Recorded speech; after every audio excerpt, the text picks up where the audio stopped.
Good morning. It is just after 5 a.m.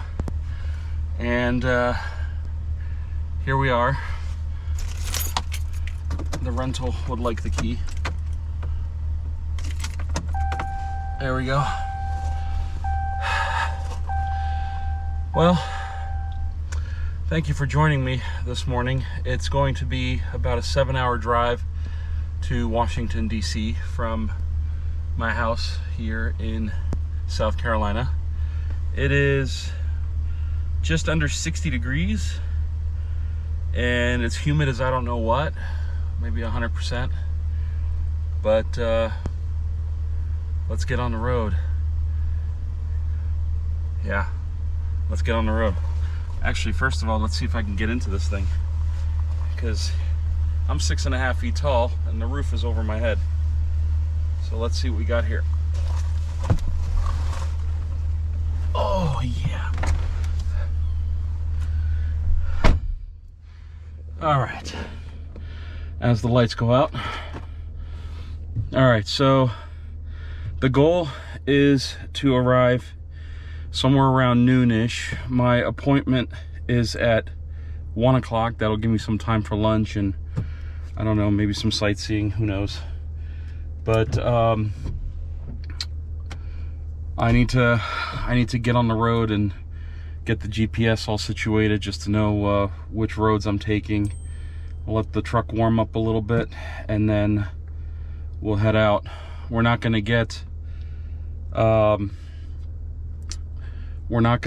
there by sitting here and just, you know, lounging around. So if you'll join along, that'll be great. All right, let's hit it.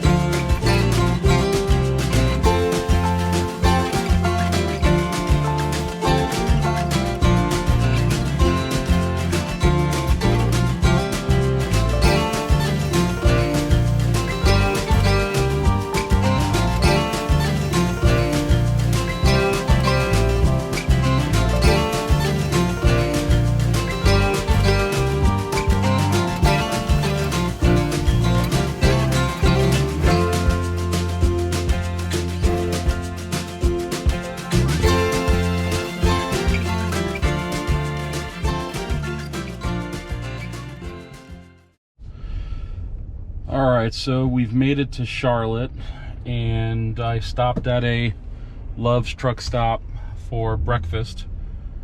You know, I do have to throw out a shout out to Love's. These guys are fantastic. You know, in terms of amenities and facilities, these guys are top notch. Actually, we used them during our relocation when we relocated out to South Carolina. We used them pretty much in every state, and it was actually a really great experience. So I highly recommend Love's. As far as fuel prices go, I don't actually know because I didn't get any fuel here. I still have a little under 3/4 of a tank, but unleaded 308, diesel 474. So it's a bit pricey, you know, compared to what I'm used to, but let's get on the road. I'm on the 85 North and we're gonna go through Charlotte here and you know, keep heading up towards Washington, D.C. All right, stick around.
Welcome everybody to Virginia. Crossed the state line probably about 20 minutes ago or so, and we're doing this thing that we have to do with ICE vehicles. Getting pretty pricey, if I may say so, but I did stop at a Love's, so you know what I'm gonna do. I'm gonna hit it, get some more refills and use the facilities, if you know what I mean. But we'll only be here for a few minutes and then we'll head out on the next leg of our journey up to Washington, D.C. Stay tuned.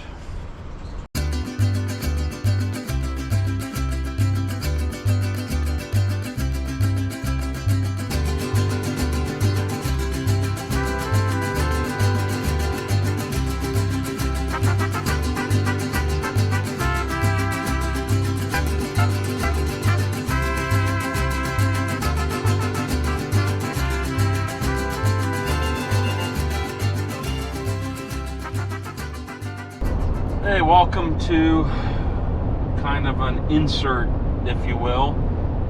You guys are sitting in the passenger seat. Thanks for joining me on my trip up to Washington, D.C. Hope you're enjoying the time lapse so far. The trip's been fairly uneventful. I was anticipating that there would be a lot of rain, potentially some colder weather, but that's not the case. Currently it's about 61 degrees outside. It's actually really nice. I had just stopped at the Love's right on the other side of the Virginia, or right on this side of the Virginia border, and it's actually been a really nice drive. One of the things I wanted to point out, that there is quite a few charging stations in and around Charlotte, and then Durham, and then a few other places that an EV owner could definitely go. So this corridor that I'm driving currently, it's Interstate 85 northbound. There's plenty of charging facilities, so I'm looking forward actually to making this trip with my EV. Now, I am going to Washington, D.C., but you guys might know, or you may not know, I have family in Pennsylvania, so I believe to get up to Pennsylvania, the quickest way to do that is to go up the 77 and through West Virginia and, into central Pennsylvania. I'm not sure what the charging corridor looks like there, but it is an interstate, and most interstates are covered in this part of the country. So with that said, I thought I'd just chat. I have nothing better to do, and if you're still watching this video, that means you guys really, really, really love me. So check this out. Last night I had an early start. You guys know I left my house at just after 5 a.m. this morning, and I had a 7-hour drive, which actually turned into almost an 8-hour drive, just with the human element, having to stop for gas and whatnot. But needless to say, I'm on my way. I'm coming out of my office and on my way down to my bedroom when I get just a notification that I've gotten a couple of RSS feed updates, which is kind of awesome, except not really. When you're getting ready to go to bed and you're half dead because you have to be up at 4 o'clock in the morning, to get an RSS feed update at right before midnight is not ideal. That said, though, there might be some interesting tidbits of information that I'm going to share with you. Two in particular, but I'm sure I'll go off on a tangent here and there. So, first things first, there is another fire recall. Nothing to do with the battery. There's another recall that GM announced back in December, right before the Christmas holiday, they announced that there was a potential for a fire, something having to do with the seatbelt, the pretensioner. There is some pyrotechnics that lock the seatbelt in place when the car detects a crash, and I guess there's a lock of some kind that's in place that prevents you from, you know, slinging forward, and it's supposed to keep you in check. Well, as it turns out, there already have been some fires from that little pyrotechnic device that goes off, that kind of, you know, similar to what an airbag is like. There's a little explosive in there that within a fraction of a second inflates the airbag. Well, this one will lock your seatbelt in place, and either the exhaust or the fumes that come off of that are starting to burn carpets inside the Bolt EVs. So this affects, just like the battery, the high voltage battery recall, this recall affects 140,000 vehicles, 120,000 of which are in the United States and 20,000 of which are in Canada. I don't know if it involves any other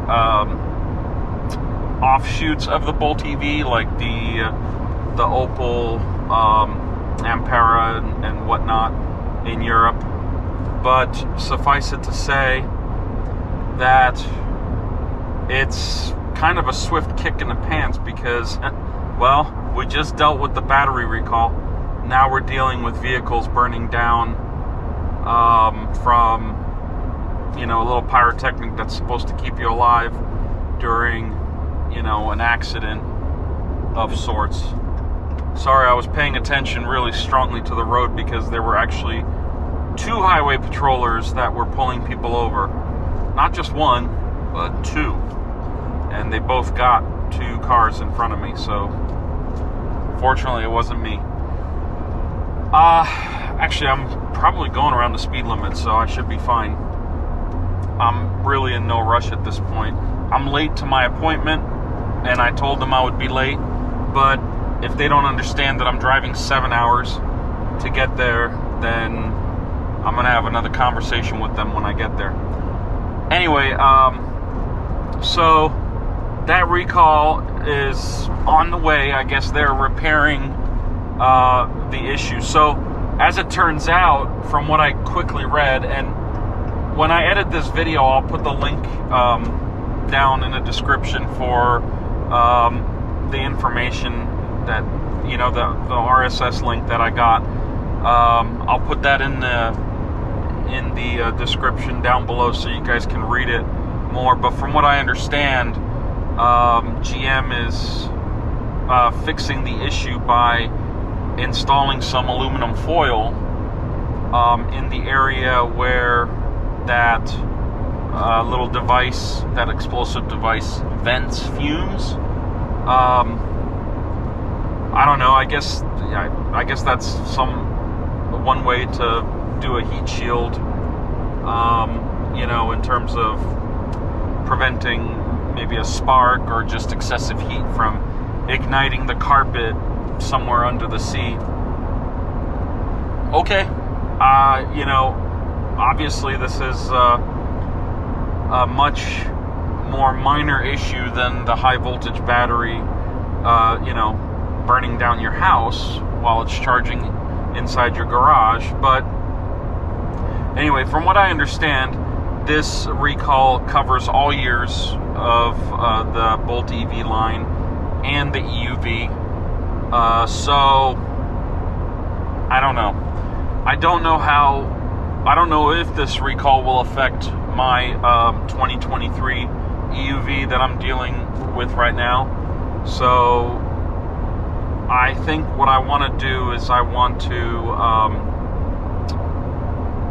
I want to look at, first of all, getting the car into my hands, actually driving it for a minute or two, before I ask them, hey, did you guys fix this recall that's open on this vehicle? And then, you know, go from there.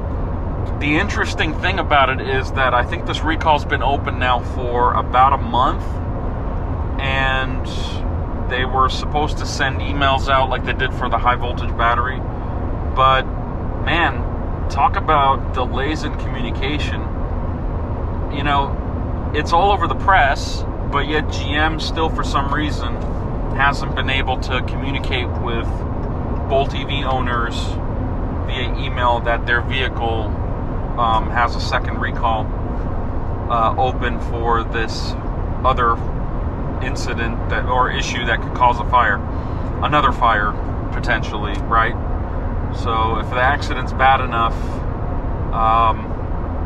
you know, and you're knocked unconscious or whatever, you're going to want to know that your car's not going to blow up. You know, it's already tough enough to know that you have, you know, a 400-volt battery pack under your seat, underneath your entire car, that, you know, if punctured or whatever in an accident, could potentially cause, you know, a problem, you know, that way too.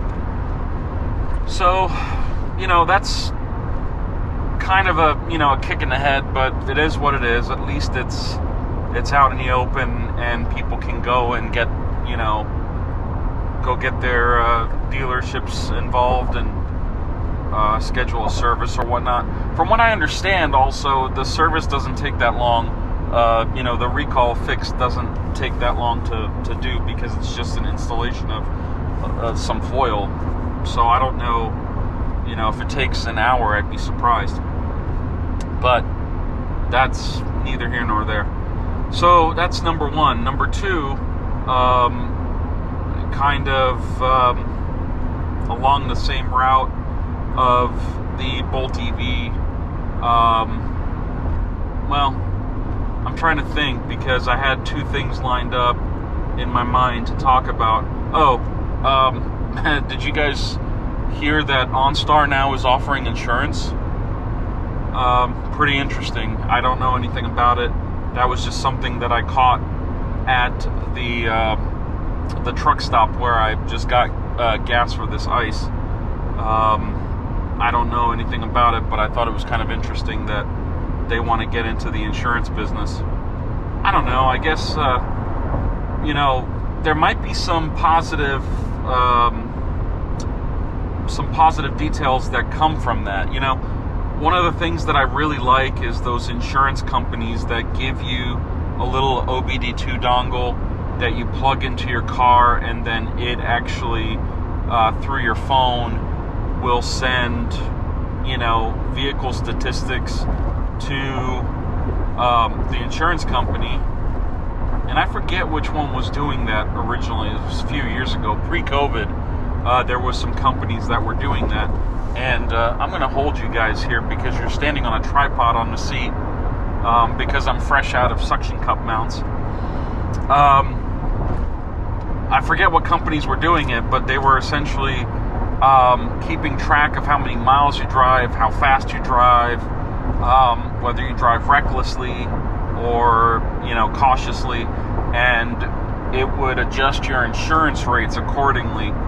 Now, if you're like my mom, who drives super cautiously, super slow, you know, she's older, she's in her 70s, so she's not driving 90 in a 35 zone. But, you know, I have a tendency to go fast because I'm in a hurry, but I don't drive necessarily recklessly. I drive, I'd like to think that I drive super defensively. I stay away from large vehicles on the road. I try to pass them pretty much at any cost. Like, semis scare the hell out of me. I've seen semis just drive into the forest. You know, when I was younger, I was driving. I lived in Atlanta for 2 years after college, and I used to make the drive from Atlanta to central Pennsylvania pretty regularly, about once or twice a month, because I had no life and family was everything to me, and my family at the time was there.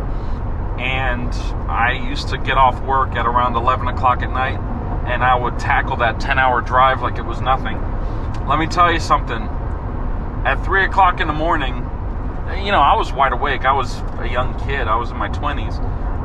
At 2 or 3 o'clock in the morning, you're bouncing around behind a truck, and all of a sudden that semi just crosses the other lane and ends up in the ditch and ends up driving into the forest. You see trees being knocked down and everything.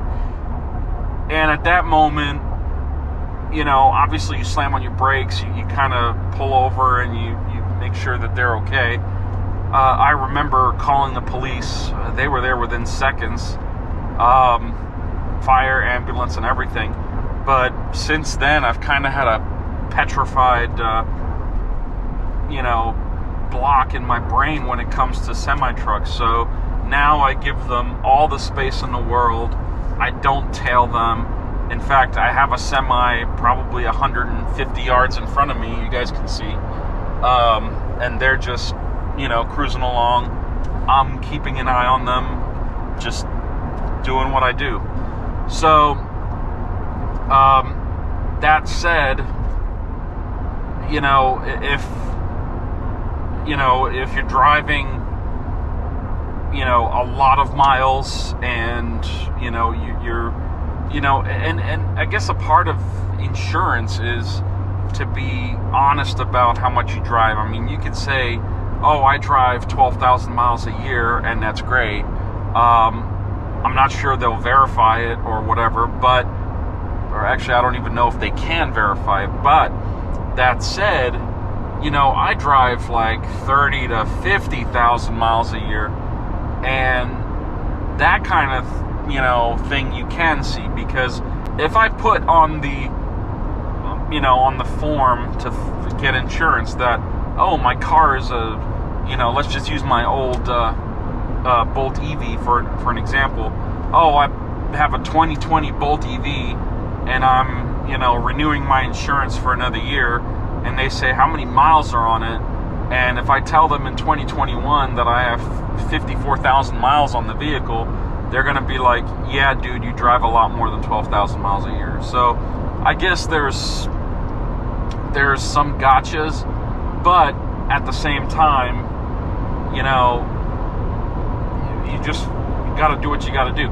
And I think if you're one of those people that drives super cautious and super, like, you know, you set the cruise control at the speed limit and you're just rolling down the highway, down the freeway, and, you know, nothing's bothering you, then maybe this kind of service would go well for you.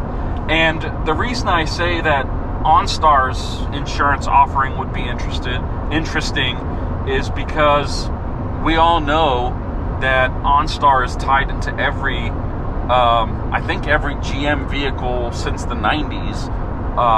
You know, everything from the onboard computer to the communications system, you know, where you can get SOS and help if you need it. In fact, I think the cars will dial out on their own if you're in an accident. I may be wrong, but I've never really, you know, taken a GM to the grave before, so I can't really speak for that. But I think that GM's or OnStar's ability to pull data from the vehicle, they might be able to beat most insurance carriers' prices. So, you know, like I said, if you're one of those people that, you know, doesn't drive like, fill in a word here, if you don't drive like an ass, and you can get away with it, then maybe that's a good idea. And you know, there's, like I said, there's other companies that do it. I don't know which one. I remember they were offering, you know, sending you a dongle that would read, you know, the miles driven or the speed, you know, at any given time. So, yeah, I don't know, something worth looking at. I think that was pretty much it. I don't, I don't know if you guys have anything you want to talk about. Well, I was going to say let me know, but this isn't a live stream, so we can't quite. I can't quite answer your questions in real time. But please go down there and leave me your thoughts, your comments, your concerns. As always, I love a good conversation. But I got to tell you guys one more thing. I'm just amazed at the beauty of the East Coast. For those who don't know, I spent the last, outside of the last 7 months, I spent the last 18 years in and around Los Angeles. And for those who've never been to Los Angeles, just picture a lot of brown, a lot of death, and the occasional charred, burned down, just forests and whatever. So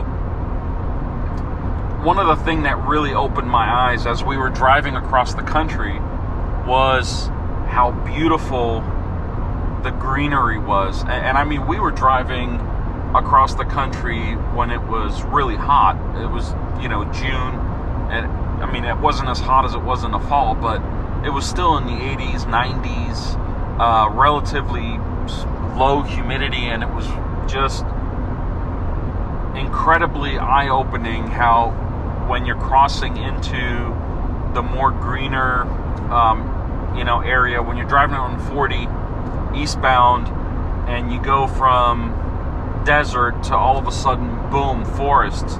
Not only forests, but then you've got rivers and lakes and all these, channels of water that, you're driving past, and you're looking at it, and it's like, wow, I never, I forgot what this looked like. Now, as a kid, I grew up in Pennsylvania. I went to grade school in Pennsylvania, in Hershey, Pennsylvania, to be exact. And I'm used to feet and feet and feet of snow. I'm used to, blizzards and rainstorms and thunderstorms and, the craziness that comes with, the semi-weirdly tropical climate all the way up there, where it's, humid and warm and freezing winters. But, I guess we got Canada to thank for that. Just kidding.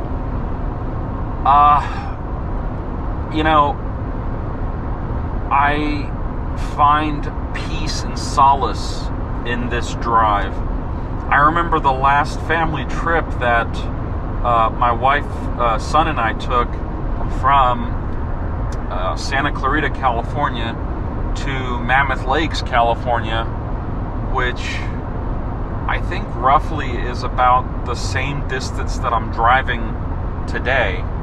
Now, I got 150 more miles to go, about 2 hours, 36 minutes, according to my phone over here. And this drive is so much more peaceful. When you stop, it's not dusty. You're not breathing in that air when you get out of the car. You can tell how much cleaner the air, how much cleaner the environment is. And man, I gotta admit, I missed this, and I forgot this. I mean, I used to make this trip all the time, and as a kid, it never occurred to me. I mean, I moved to LA as a kid, so it's just incredibly weird how, how you kind of find peace and solace in the simple things. In my case, it's nature. I've gotten a lot of questions recently, family, friends, in person and otherwise. They're asking me, why did I buy a tractor? And, the simple answer is, I want to have acreage. I want to have land. And the one way that you can make use of that land is to manage it effectively. And you need some kind of a an appliance, you know, whether it's a chisel and a hammer, or in my case, a tractor, you know, to manage it. So, and that's all it is, really. And for me, I'm trying to get to the simpler way of life. You know, if I need to mow an acre of land with a push mower, I probably will not do it just because it's an acre of land with a push mower. But if I could put my headphones on and, you know, put my sunglasses on, the thing has a cup holder, you know, get a nice drink going, and you're just cruising along, driving this thing, I find absolute peace in that. In fact, I can't wait to shoot that video where I essentially do a time lapse of, you know, mowing most of my property. Some of it I can't mow because it's super wet, and I think it'll take until spring to dry out. But my immediate backyard, that we can mow, and I think we're going to do that this weekend. It's supposed to be cloudy, in the 60s, but right now there's no rain in the forecast. So I think that my roots are in agriculture somewhere. You know, when I was younger, I used to think that I was, you know, in my past life, I was some kind of an investigator, cyber crimes or something like that, because I really have a knack for cybersecurity, and I've always done network engineering and specifically securing enterprise and corporate networks. That's my education and my experience. And, you know, when I guess I don't know where I'm going, where I wanted to go with that, but suffice it to say that I just needed to take a step back. You know, where was I going with that? That's kind of a weird, I think I dug myself into one of those weird tangents that I can't get myself out of. I don't remember what the point was that I was trying to make, but I'm sure there was a point somewhere, and I'm sure I'll remember it, I don't know, when I'm sleeping in the middle of the night. So, oh, I do remember what it was. So I was talking about agriculture. So, when I was about 16 years old, I believe, I was licensed by the state of Pennsylvania under the agricultural program to drive a tractor. I think it was a 5-ton full-size tractor with a PTO endorsement that had, I don't know, I was pulling decks behind me that were, you know, I think 8 to 12 feet behind me, mowing decks, because that's what I used to do during like summer vacations. You know, the 2 months between school years, I would spend, you know, 60 days, well, minus weekends and holidays and stuff like that. I would literally spend that in a tractor mowing down fields just for land management, not for anything else. But you're talking about weeds that are between 3 and 8 feet tall, depending on how much water they got during the year. But once a year, we would mow that down to nothing, and I was the go-to person for that as a kid. And so I loved it, and for me, it was so peaceful. It was literally one way to kill a 10-hour day, get paid for it, and move on to the next thing. And now I feel like I'm kind of making, you know, a full circle, where I'm going back to the agricultural part, where I want to, you know, do something with, you know, my yard, my property, and at some point potentially, you know, buy more property, you know, and expand a little bit, because why not? And by a little bit, I mean like 75 to 100 acres, etc., etc. And I find that you know, once I start considering retirement, that would be the ultimate peace. You know, my kid always wanted a tree house. I'd love to get him a tree house or build a tree house. Camping, God, who doesn't like camping under the stars? Maybe get some livestock, you know, some pigs. I love pigs. Pigs are my favorite animals. Maybe a horse or two, and maybe a cow or two, a bunch of chickens. I don't know. You know, there's this stuff is just kind of floating around in my head like, yeah, I need this. So can you imagine this, you know, city-tied boy living in Los Angeles having any opportunity for what I'm talking about now? Not really, unless you're in the middle of Palmdale somewhere. Palmdale, California is, you know, I mean, it might as well be Bakersfield because there's not much out there. And of course, you're still dealing with the fact that you're in the middle of the desert where you're not going to get much water. So if you try to do agriculture, your water bill is going to be probably $10,000 a minute. And I didn't want that either.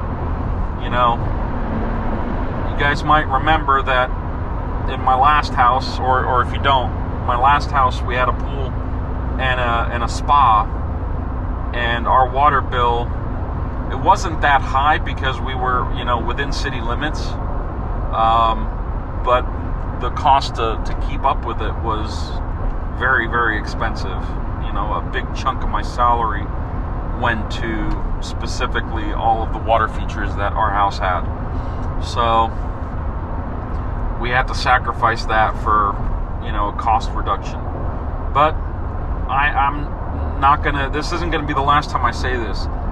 Since crossing the state line from California into Arizona, I've managed to save our family $6,000 a month.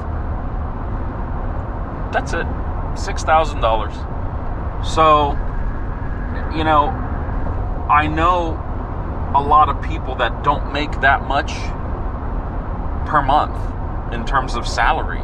You know, I know people that live off of $4,000, $5,000 a month, you know, after taxes and whatnot. And it's eye-opening for sure. So we were spending a lot of money, but we lived a decent life. You know, we gave, my son had 9 years there. You know, he was born in Hollywood. My wife and I officially met while I was living in California. She was in Mexico at the time, but I brought her to Los Angeles in March 5th of 2011, and we got married 20 days later because the visa requirements at the time said that we had 90 days to get married. So we didn't wait. Best day of my life. Actually, two best days of my life. First one, when my wife and I got married. The second one, when my son was born. And I'm sure there'll be a third one in the future, because I think 2023 is going to be our year of peace and solace. For the last 18 years, man, I've not taken a single vacation. Most of them were staycation, long weekends. Maybe, you know, we would get in the car, do a road trip, but they weren't true vacations. This year, I had a staycation in January. We're going to have a vacation in February for my birthday. And actually, my old man is having a birthday right around, his birthday's 4 days after mine in February. So we're going to drive up. That's going to be an EV road trip. That's going to happen. Hopefully by then I have my EV. If not, GM, I'm coming for you. And then in March, you know, we're going to actually get out of the country for a week. So the first 3 months of the year are kind of lined up for some good R&R and work-life balance and stuff like that. And things are, you know, starting to, you know, things are starting to come around and be right for us. So, you know, there's so much in life that people either regret or they don't do because of money or because of lack of time. You know, I gotta admit it, that I'm guilty of all of that. You know, I have regrets. I have regrets of not, you know, out of the 18 years that I was in California, I only saw snow once there. Out of, you know, my entire married life, instead of going every year on a vacation where I am totally disconnected for, you know, a week or two at a time, I never did that. You know, for me, it's always been, oh, I got to take my computer with me. I got to take my equipment with me so that I can work on the road, etc., etc. And that sucks because guess what? My kid's about to be 10. He's going to be 10 in July this year. And what? Does he have a rewind button? Like, can we go back to when he was like 3 or 4 and, you know, go back to Legoland or do more trips to Universal or Disneyland or whatever we did in California? I wish. But you know what? Now I need to look forward, and now I need to figure out what a teenager wants. You know, and you know, is he going to want to go fishing with me? Is he going to want to go camping with me? Does he want to go? Is he going to want to, you know, I don't know, do something, you know, that requires us getting out, getting away, and going someplace? I don't know. I don't think he knows, you know, but I'm going to find out. And hopefully I'll get to do it in an EV. Right, GM? You're gonna let me have that EV, right? At some point. I'm laughing because otherwise I would be crying. Guys, that whole entire process. You know, when I actually have my EV, I'm gonna do a sum up and just a closeout of the entire ordeal, and I will make sure that, you know, I point out all the heartaches and all the everything, because it's been over a year of this, you know, and so now the only thing I can do, you know, now that the light at the end of the tunnel is like right here, and the tunnel ends right here, it's really up to me to just laugh it out, because otherwise I would just go insane. I don't know how a multi-billion-dollar corporation like General Motors can be so disorganized, can be so bad with communication. And this kind of goes back to that recall that I mentioned a few minutes ago. Actually, got almost a half hour ago. I can't, you know, I just can't understand why you would want to treat your customers this way, why they think it's okay to do that to customers. You know, there were nights when I lost sleep. There were nights when I had to figure out what I was going to do, because when you have a family of 3 and you have a job that requires you to travel pretty much, I mean, in California, I was visiting clients all the time. But here, fortunately for me, my travels are one-off, like this one. But even then, I wouldn't have had to spend $10,000 over the last 7 months to rent vehicles every time I needed to go somewhere that took me away from my immediate hometown. You know, it doesn't make any sense. And it hurts to know that I potentially will not get any accommodation from GM or Chevy or anybody else for all that goes. you know, for all this stuff. So it is what it is, but I guess that's the way life goes. You know, you win some, you lose some. Sometimes you have better luck than others, and you know, you just have to play the cards that you're dealt. So anyway, guys, I've kept you for 40 minutes. If you're still watching this, I'm impressed. Go down in the comments and let me know that you watched all of this, because you would make my day, week, month, potentially. And anyway, that's all I got. I'm going to continue on. I have another 127 miles to go, about 2 hours and 18 minutes. So I will see you guys in Washington, D.C.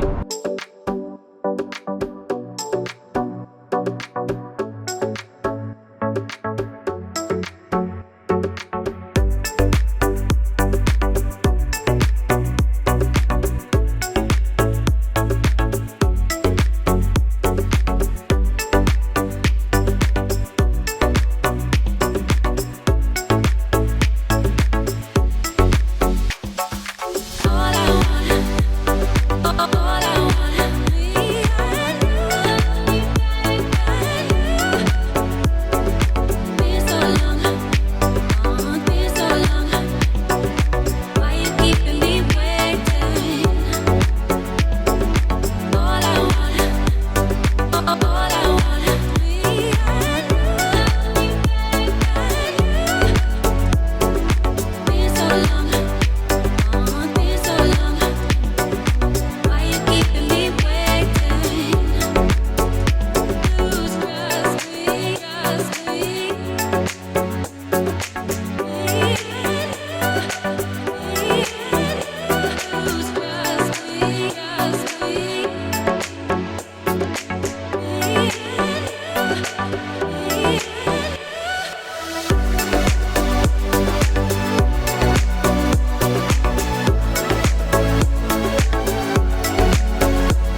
you.